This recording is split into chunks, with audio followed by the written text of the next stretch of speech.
Come on down. You're the next contestant on Price is Right Wrestling, and we've got some great grand prizes for you on the first NXT show of the year. Championship matches, the Ring General, and also a new NXT Champion in the new era of NXT. Also, more Grayson Waller and more Von Wagner. You didn't think we were going to let you guys off the hook that quickly, did you? Ha ha ha. You're going to love this. You're going to love these guys. Why are you guys doing out? Come back here. God damn it. Kevin Dunn, do more camera cuts. It's such good shit. Ha ha ha. I'm John Renton with my review of WWE NXT 2.0 New Year's Evil! Oh boy, I totally shot my voice there. Check out my retro review of New Year's Evil, a slasher movie that certainly existed. Let me know your thoughts on this show in the comments, please, but while not everything was perfect on this show, because let's be perfectly honest, NXT 2.0 as a concept, well, yes, they may have needed a rebranding, rehashing, whatever. They may have just, decided to, totally throw everything at the goddamn wall to see what stuck. More stuff stuck that was good than bad this time, but there are seriously so many issues in NXT 2.0. But anyway, a video package about this show and, the card and everything, and what's actually gonna happen. But what's happening? Oh, hi, rerun. So, Roderick Strong, along with Diamond Mine, took on Carmelo Hayes with Tricky Ticky Williams as a unification match for the Cruiserweight Championship and the North American Championship. And, well, this match was certainly well wrestled, and these guys did some great moves and are very good in the ring. Hayes is very good. Strong has been good for a number of years, and they did some good stuff. Had the crowd popping and everything, and you know what my opinion was? The match was good, but I didn't care, because I don't really care about either of these championships. The Cruiserweight Championship has not really meant anything for the last couple years, and that's no fault of anybody that has been defending it, been champion, and been trying to make the thing work.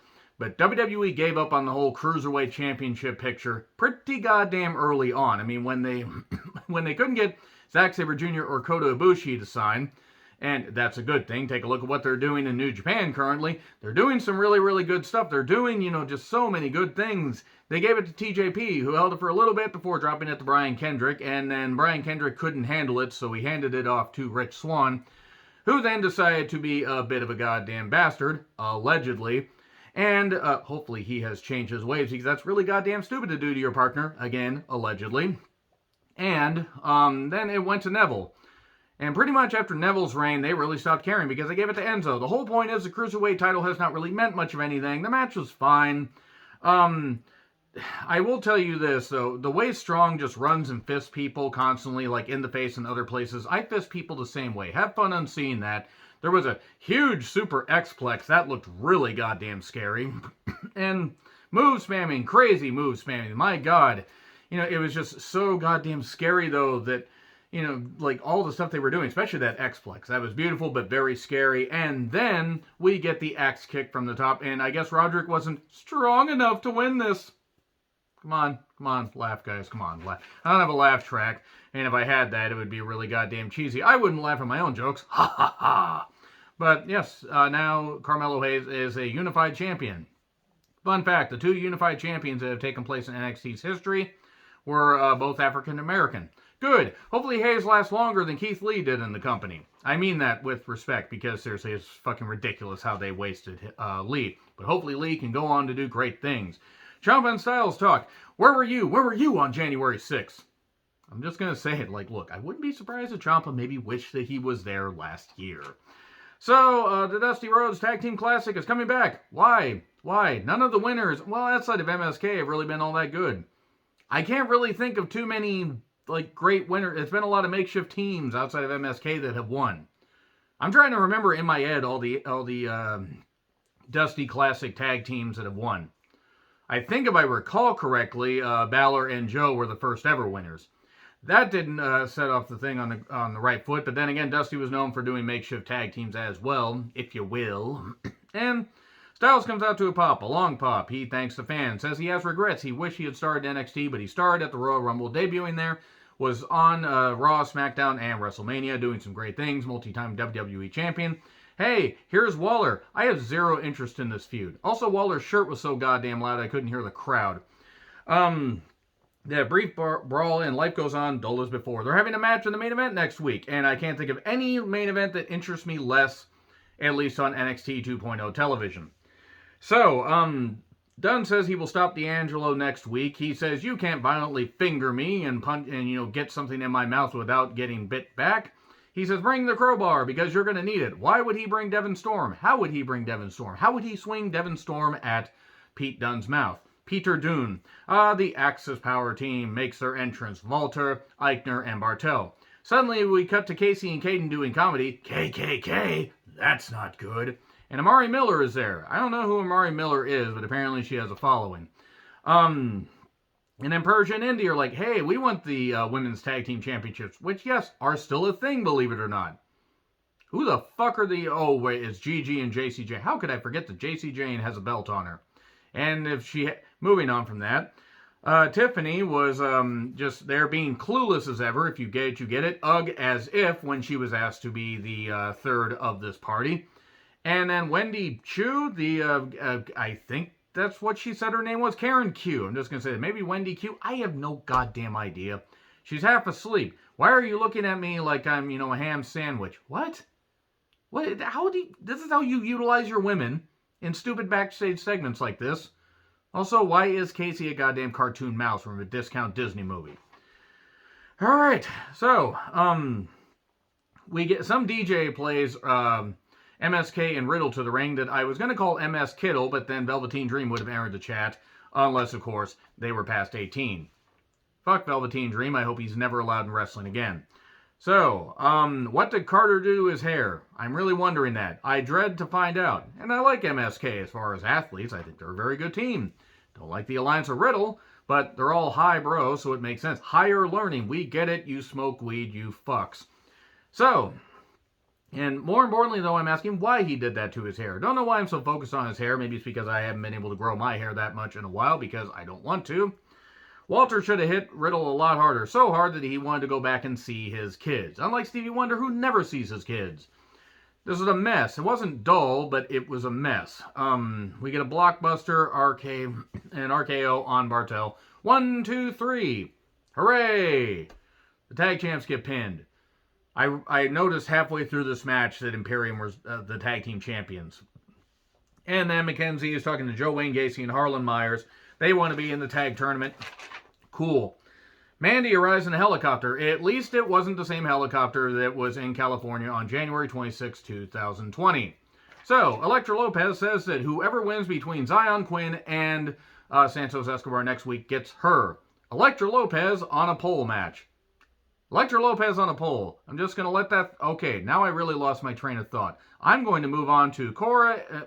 Raquel and Mandy getting their entrances. Raquel doing her best Hank Scorpio impression. Matter of fact, I didn't even give you my coat. Wow. Mandy coming out, and winging it with her gear, if you will. Mandy, Raquel, and Cora, a women's three-way. This is the second strangest women's three-way that I've seen involving a tan brunette with, all in leather, and a skater girl, she said see you later girl, and a Hispanic-American Amazonian woman. Don't ask about the first and always delete your search history, by the way. And all three women were working the shaft of that kendo stick. I run a clean show. How dare you, accuse me of such. I did like how Mandy was violently and seductively scissoring Cora from behind during the break. And then it was messy, though. The match was, the scissoring was probably messy, too. I've seen messy scissorings before. And I'm just going to move on from that and talk about the fact this match was pretty messy. Now, Cora isn't bad in the ring, but she's inexperienced as far as big matches. I'm talking on a big stage. She has potential. Raquel has gotten more careless as time has gone on. Mandy as champion is fine. I think she's going to lose it by WrestleMania weekend and probably be called up. In fact, they'll probably call it Toxic Attraction with the madness. Hopefully the main event roster won't cure the badness. I don't fucking know what the hell that was. And Cora stops a 2 count, or stops an attempt at a 3 count. And after all that, all the moves and everything, the most devastating maneuver in all professional wrestling, the surprise roll up 1, 2, 3. And then Boa is trying to cleanse himself of the powers. I can't control them. Okay, can you control creative and give you something better, please? Anything. Almost literally anything would be better than this. Andre Chase is out to talk about last week and how a student saved him. And that student is getting a full-throated scholarship. I think that's what he said, but maybe I'm just remembering how my exes were in college. So let's talk about the fact that Von Wagner, why? Why is he here? He says, oh, you boo me and everything, but when I step in the ring, suddenly I'm your favorite. I want to know who's actually cheering Von Wagner to the point that that he's their favorite. I just want to talk Cue the Midsummer Hammer. And if you get that, yeah, that didn't end very well for that one guy that leapt off that cliff. Von Wagner is dull. He is so fucking dull. And maybe he's a nice guy, but he doesn't make me want to rewatch any of his dad's tag matches when they were the Beverly Brothers, and they were pretty goddamn terrific. And also they were the construction crew, or destruction crew, in the later stages of the AWA. Wayne Bloom's actually pretty goddamn good. His son is not. He's not interesting. This is not working. Stop trying to make Von Wagner happen. It's not going to happen. He then hits an angle slam on Andre Chase and targets the fans, gets into it with the fans. And security escorts him out. And then he stares down Ivy Nile, who probably could pick up Von Wagner with one arm and slam him. She's that strong. She actually probably takes two hands, or two arms rather, because she wants to be safe. But Ivy Nile's pretty goddamn strong. So, Cameron Grimes is, 2021 was a bit of a weird year, but he's going to chase gold. He's going to go to the moon to get gold. And then next week is Zion versus Escobar. Elektra leaves with the winner. Styles versus Waller in a main event I don't care about. Dunn versus D'Angelo. Crowbar on a pole match. Vince Russo has struck again. Fuck. Crowbar on a pole. Man, Devon Storm. Why would they do that to Devon Storm? If you guys actually get the Crowbar reference and you're an older wrestling fan like me, on a pole. I know they did pole matches way, way, way before they got out of control in the last year of WCW, but come on. Fucking come on. Alright, Rex comes out and breaks a gold X. Okay, we get it. It looks like he Rexed it. No. Rex Steiner versus Ciampa. NXT title match. Commercial free. This was good. It went a little long. I think that was, and I understand why they went a little bit long. I feel this could have been better cut down by just about 5 minutes. Because Rex, I don't think, is ready yet, and that's what I'm calling him. His name is Rex Steiner. I don't think he's ready to have these long singles matches yet, and they've given him the title, so now I'm really worried. But he's got all the potential in the world. He's got the it factor. He's got the moves down. I mean, he's doing the best he can, and considering that he just started training to wrestle February of last year. We're coming up on a year of him starting training to wrestle. And he's already the champion. He's already this good. But I still feel it went a bit long. Now, it wasn't bad. Ciampa paced it as best he could. Gave Rex quite a bit. Ciampa slowed it down. Standing moonsault by Rex. Absolutely impressive. Gets knocked off the top to the floor. Sells his knee. Ciampa targets it. He's bleeding above the eye. And then we get a Willow's Bell for 2. A single grab to the ropes. And then Rex comes back and throws him through the announcer's table. Man, they just hate those announcer's tables. And then we get a press slam with the rope break. Oh no, he's going to lose. And then he crotch shots him in the ropes. Hits 3 knee strikes. Hits the fairy tale ending. And I was ready to rage. But then Rex gets on the ropes. Doesn't stumble like he did before. Hits the second rope. Steiner Bulldog. And gets the Steiner Recliner for the win. And he is the new NXT champion. So I will say, again, since the revamp, since the relaunch, since the kaleidoscopic, throw-up happened to that set, this is the best edition of NXT 2.0. That doesn't mean it was necessarily great, but there was enough good stuff, to at least push it along for a week. Now, I still don't think it's going to necessarily be great, because the revamp to me has been kind of but it is what it is, and let's be honest. Rex Steiner will be called up by SummerSlam. If he's not called up by SummerSlam, I'll be amazed. He might be called up after Mania, but it's hard to tell. Anyway, we here at Price is Right Wrestling would like to remind you to control the pet population. Have your pet spayed or neutered. Goodbye, everybody.